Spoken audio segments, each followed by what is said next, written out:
flag of the United States of America and to the republic for which it stands, one nation, under God, indivisible, with liberty and justice for all. Very good. Thank you, everyone. The second agenda item is to entertain comments from the public. So are there any members of the public who tonight?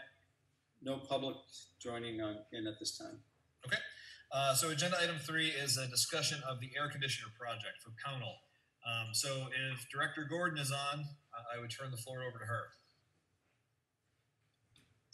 I am here. I don't know if Jim really wants to speak to it. He might know more detail, but I just wanted to be sure that if you do authorize the project to go forward, I would also ask that we get authorization to access the funding for the project out of the reserve account dedicated for Countel School.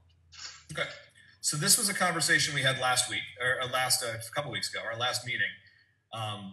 For those of you who recall, there's an upgrade that needs to happen to the air conditioning system, and we would access the money that was specifically set aside in the reserve fund for the elementary school in Countel, right? And we had set a dollar amount on that, but I don't recall what that. We had discussed setting a dollar amount, but I don't remember what that dollar amount was. The estimate is $10,000, but I think you should authorize to spend up to 12, just to give yourself some wiggle room. And Renee, the balance of that account is over $300,000, correct, Renee? Yes, it's over $332,000 that we have available. Yeah. Okay. So I would give yourself a little bit room, because it was the estimate dates back from last August when I said we were going to hold off on it until, because we were only 1 month into the fiscal year at that point, and I was concerned about where the funding would. So I would be more comfortable to authorize motions up to $12,000 for the central office air conditioner split unit. I'm not sure what the exact technical name is. It split. Tony may know better. Mini split. That's the word I was thinking. Mini split air conditioning system for the office at Countel Elementary, up to $12,000, with the funding source to come from Renee. I spoke to Kevin, and he could not get a hold of the gentleman, and he was afraid that it would go up a little bit more. So I'm actually asking if we could do 14, just in case. I have no objection to that. I'd rather not have to come back for another meeting because we put a wrong number in. I made a motion. Go ahead. I was going to make a motion that we, first of all, authorize the project to be done, and we authorize the funds up to $14,000. Okay. Specifically to be drawn from the Countel Reserve Fund? Correct. Sorry. Yeah. Yes. So that's the motion. Is there a second, please? Second. Very good. Any further discussion on this? Hearing none. All those in favor of the motion on the floor, please signify by raising your hand or saying aye. Aye. Aye. Any opposed? Any abstentions? All right, the motion carries. So that Thank you. That can happen. So turning it over to the superintendent's report. So we have actually let's do our consideration of the nomination form. So Superintendent Culkeen, can you give us some of the particulars on the today's nomination form? It's a music teacher to fill an open position at Molly Stark. We can't fill the music position by shifting existing personnel. Just don't have that capacity. Name is Carla Boyle Wright, and the nomination form was sent to me a little while ago. Let me just pull it up, tell you what step and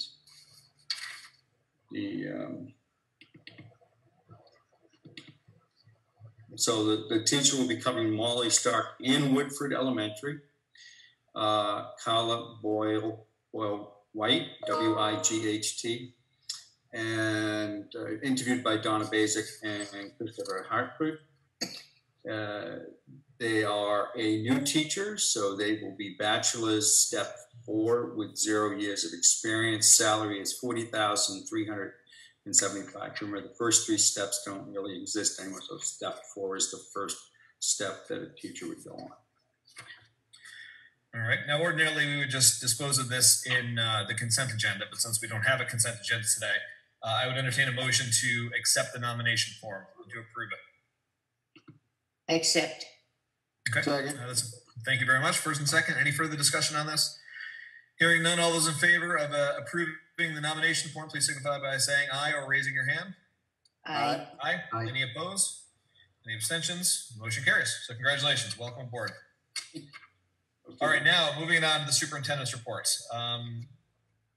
The first one posted is the memorandum of agreement with support staff. So Superintendent Culkeen, do you want to speak to that? Yes, it's similar agreement as you agreed to last week with the teachers. So the parties have agreed for the 2020 school year an extension of the contract that had expired June 30th of this year, so a one-year extension. Negotiations between the boards and the association that are now in progress will be suspended, and it will resume during September of 2020 or on a mutually agreed upon date. The negotiations commencing in September of 2020 will be considered a continuation of negotiations. And so due to the number 3, no new initial proposals will be submitted. The association agrees to a wage freeze for the 2020-21 school year. School staff will remain on the same step of the wage schedule as they were on the 2019-2020 school year. Hourly dollar amounts remain the same. All other benefits, leaves, and rights will be stated as it's stated in the collective bargaining agreement.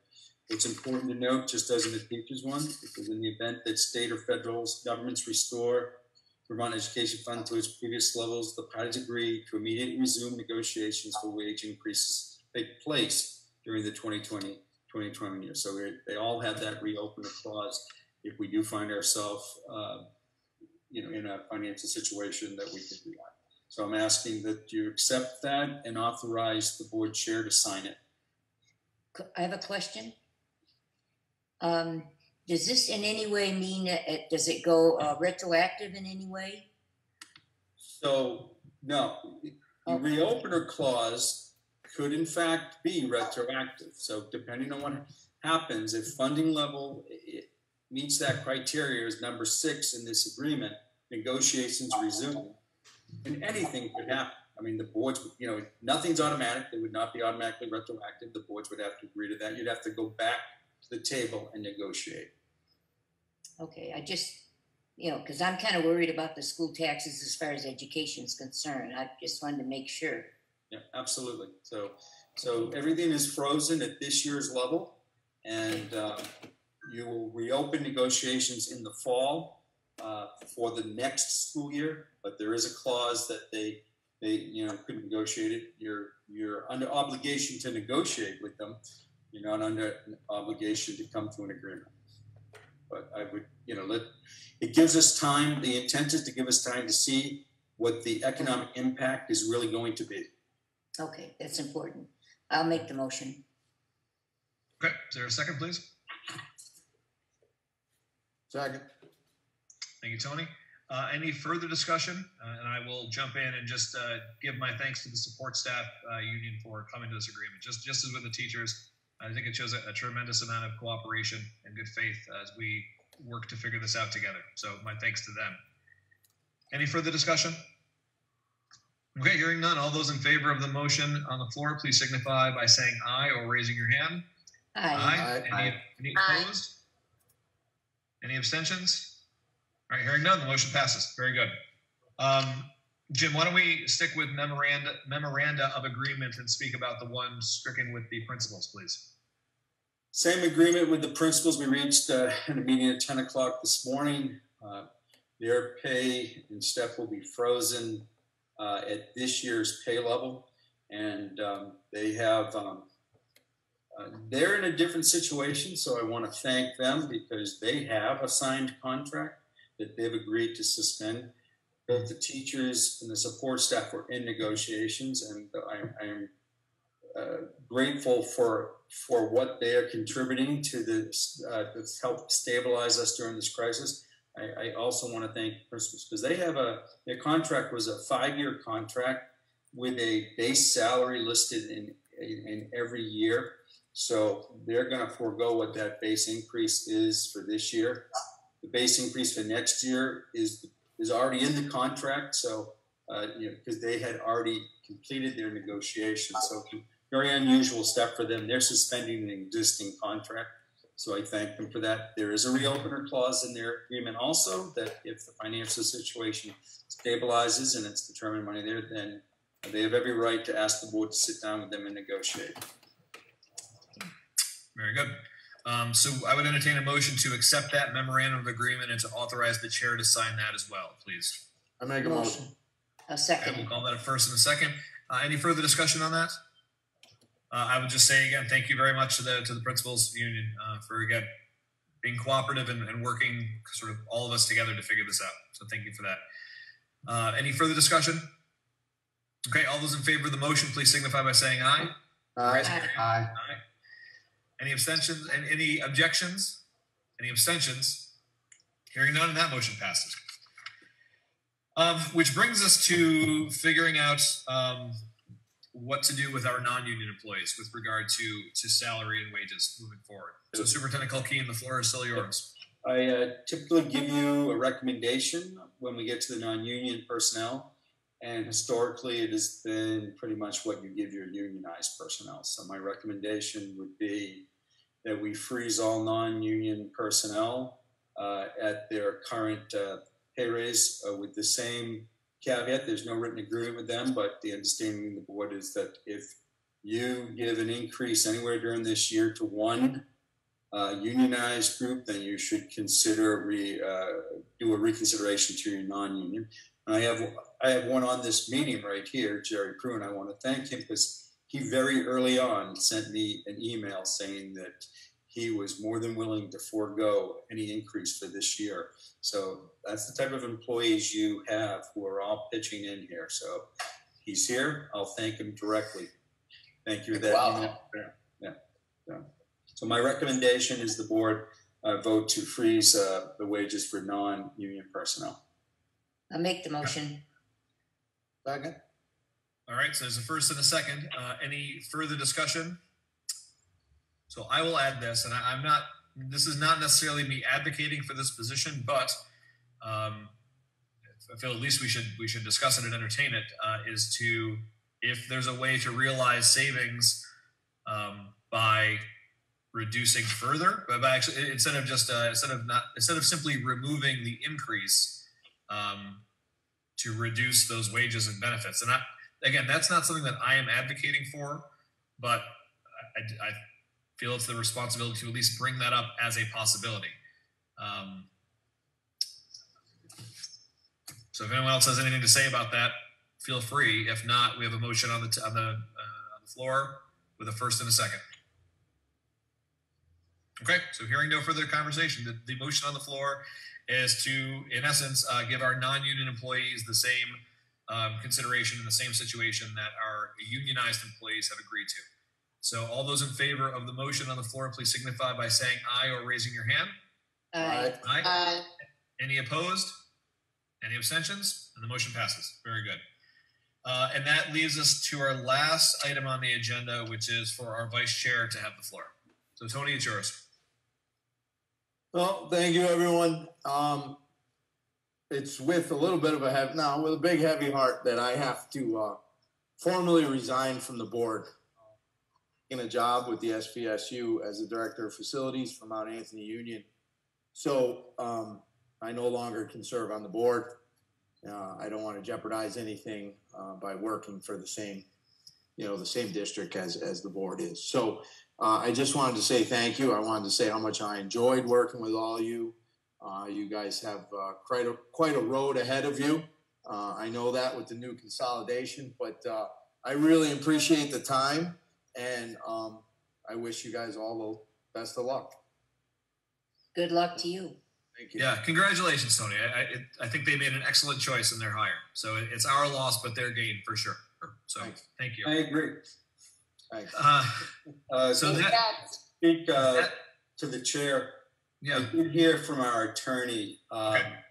So the clerk of this board notifies the Board of Selectmen in the town, select board members, select board of the town where the opening exists, and then within 30 days of the board member's resignation, and then it is that body that selects the candidate or appoints someone to fill out the seat until the next election. It's a little different than when we were individual school districts. That board, that school board appointed the replacement, but for a union school board, it's a different process. It is okay. so the wording goes, in a town that does not have a school board, and none of our towns have a school board, that role goes to the select board. So who's the clerk of this committee? I believe Scott is. Yep. So Scott, we can help you with it. We'll draft something to get you to sign that will go to the Shaftesbury Select Boards and letting them know that there's an opening and that we would like them to select a qualified candidate, which means somebody who lives in Shaftesbury. And is that something that they post the opening and have interested people step forward, or is that a straight up appointment they can pull? I'll have to dig a little closer on that. It may be more on what their bylaws are, but I think good practice would be to post that there's who's interested, but I don't have that specific answer. I'll have to go back and ask or read. Jim, do you need me to write a formal letter? Usually I don't get something like that from a board member. You certainly could write it to the select board. Well, I didn't know if you needed that for anything. Yeah, I think it would be good, yes, for us to have something in writing. Well, okay. Usually I get an email from the board member that they're stepping down. Not you could just give me an email. I'll write one. All right, and then one last question: the MAU board meeting. Do you need me on that? No. Okay. No. Yeah. But okay. Karen sent me the agenda. That's why I didn't know. Yeah. So by next month, their next meeting, we're going to have you there to introduce you. So we'll get your resignation off of this first, and then we'll have you to introduce to the board. But it's a brief agenda tonight. Okay, got it. So that means we have some reorganization of this board to do, which we will do. We'll undertake that action once we hear from the Shaftesbury Select Board in terms of who they will be appointing to this board. So again, Tony, congratulations. Well done. So I appreciate it. Thank you for your service. Go ahead, Jim. I'm sorry. I just want to say thank you for your service to the board. For sure. So that exhausts our agenda for tonight. So I would entertain a motion to adjourn. So be it. Second. All right, we have a first and a second. Any discussion about adjourning? Hearing none. All those in favor of adjourning, please signify by saying aye or raising your hand. Aye. Aye. Any opposed? Any abstentions? The meeting is adjourned. Thank you very much, everyone.